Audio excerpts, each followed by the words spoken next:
الحمد للہ رب العالمین والصلاة والسلام علی نبینا محمد صلی اللہ علیہ وسلم وعلی آلہ واصحابہ اجمعین ومن تبعهم بإحسان إلى يوم الدین۔ قال اللہ عز وجل اعوذ باللہ السمیع العلیم من الشیطان الرجیم من همزه ونفخه ونفثه بسم اللہ الرحمن الرحیم۔ فَإِذَا بَلَغْنَ أَجَلَهُنَّ فَأَمْسِكُوهُنَّ بِمَعْرُوفٍ أَوْ فَارِقُوهُنَّ بِمَعْرُوفٍ وَأَشْهِدُوا ذَوَيْ عَدْلٍ مِّنكُمْ وَأَقِيمُوا الشَّهَادَةَ لِلَّهِ ذَلِكُمْ يُوعَظُ بِهِ مَنْ كَانَ يُؤْمِنُ بِاللَّهِ وَالْيَوْمِ الْآخِرِ وَمَنْ يَتَّقِ اللَّهَ يَجْعَلْ لَهُ مَخْرَجًا وَيَرْزُقْهُ مِنْ حَيْثُ لَا يَحْتَسِبُ وَمَنْ يَتَوَكَّلْ عَلَى اللَّهِ فَهُوَ حَسْبُهُ إِنَّ اللَّهَ بَالِغُ أَمْرِهِ قَدْ جَعَلَ اللَّهُ لِكُلِّ شَيْءٍ قَدْرًا۔ پس جب یہ عورتیں اپنی عدت پوری کرنے کے قریب پہنچ جائیں تو انہیں یا تو قاعدے کے مطابق اپنے نکاح میں رہنے دو یا دستور کے مطابق انہیں الگ کر دو، اور آپس میں سے دو عادل شخصوں کو گواہ کر لو، اور اللہ کی رضامندی کے لیے ٹھیک ٹھیک گواہی دو۔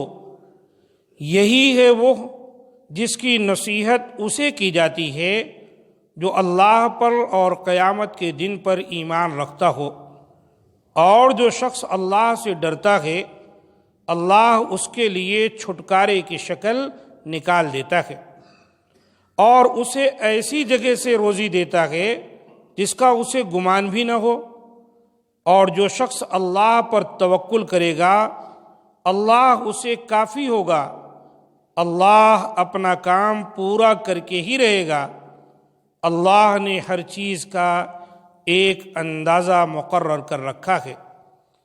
سورۃ الطلاق آیت نمبر 2 اور 3۔ ان دونوں آیتوں میں اللہ رب العزت نے مطلقہ عورتوں کے کچھ اور مسائل بیان کیے ہیں۔ اللہ تعالیٰ کا ارشاد ہے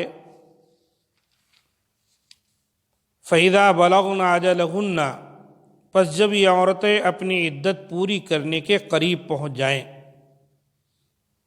فَأَمْسِكُوهُنَّ بِمَعْرُوفٍ، تو تم ان کو قاعدے کے مطابق اپنے نکاح میں رکھ لو۔ طلاق دے دیے تھے، عدت گزر رہی تھی، 3 مہینے کے اندر اندر اللہ نے تمہیں اجازت دی تھی قاعدے سے ان کو روک لو، جو کچھ ہو گیا ختم، اور نہیں تو فارقوہن بمعروف، ارادہ نہیں ہے رکھنے کا، عدت گزرنے کے بعد ان کو معروف طریقے سے رخصت کر دو۔ مطلقہ مدخولہ کی عدت 3 حیض ہے، یعنی جس سے اس کے شوہر نے ہم بستری کی ہے اس کو مدخولہ کہا جاتا ہے، اور اس کی عدت 3 مہینے، پہلی اور دوسری اور تیسری طلاق میں۔ پہلی اور دوسری طلاق میں رجوع کا حق باقی ہے اور تیسری طلاق میں نہیں ہے۔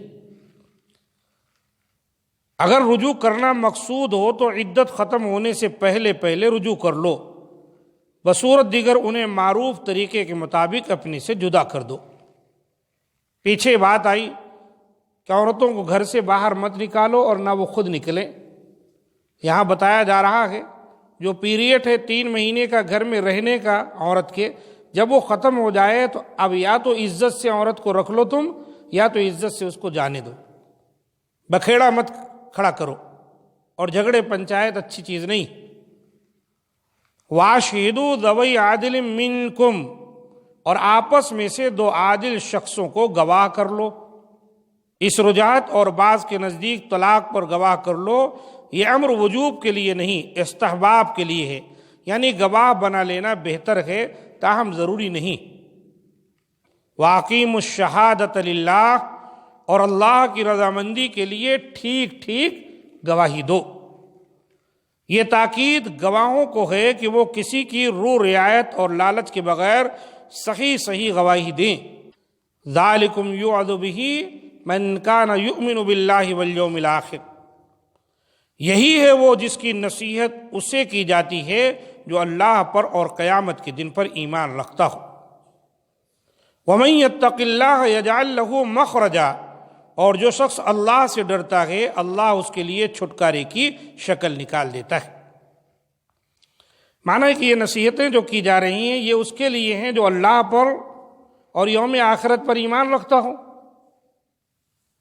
یہ جانتا ہو کہ ہمارا رب ہے، پروردگار ہے، ایک دن مرنے کے بعد اللہ کے دربار میں حاضری ہوگی اور وہاں ہمیں حساب دینا پڑے گا۔ جس کا ایمان اس طرح ہو اللہ پر، یوم آخرت پر، وہی اللہ اور رسول کے پیغام کو قبول کرے گا۔ اسی لیے اللہ تعالیٰ نے یہاں پر اس چیز کی توجہ دلائی کہ اگر واقعی تم مسلمان ہو تو پھر تم کو چاہیے کہ اپنے فیملی میٹر میں اللہ رسول کی بات کو تسلیم کر لو۔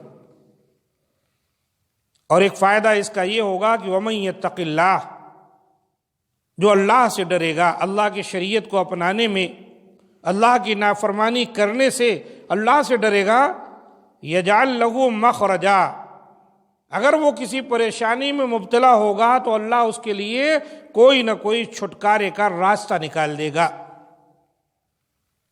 اللہ تعالیٰ نے میاں بیوی کی زندگی کے اندر اس بات کو بیان کیا کہ ہو سکتا ہے کوئی وجہ ہو، کوئی پرابلم تم دونوں کے درمیان آ گیا ہو جس کی وجہ سے تم جدائی کا سوچ رہے، تو ایسا مت کرو، ایک دوسرے کو برداشت کر لو، صبر کرو۔ کوئی پریشانی ہوگی تو اللہ کا وعدہ ہے کہ اللہ تم کو ان پریشانیوں سے نکال دے گا، یعنی شدائد اور آزمائشوں سے نکلنے کی سبیل اللہ تعالیٰ کچھ نہ کچھ پیدا کر دے گا۔ آگے اللہ تعالیٰ نے یہ بھی فرمایا کہ وہ تمہیں ایسی جگہ سے رزق دے گا جہاں تمہارا وہم و گمان بھی نہیں۔ انشاءاللہ اگلے درس میں یہ باتیں مکمل کی جائیں گی۔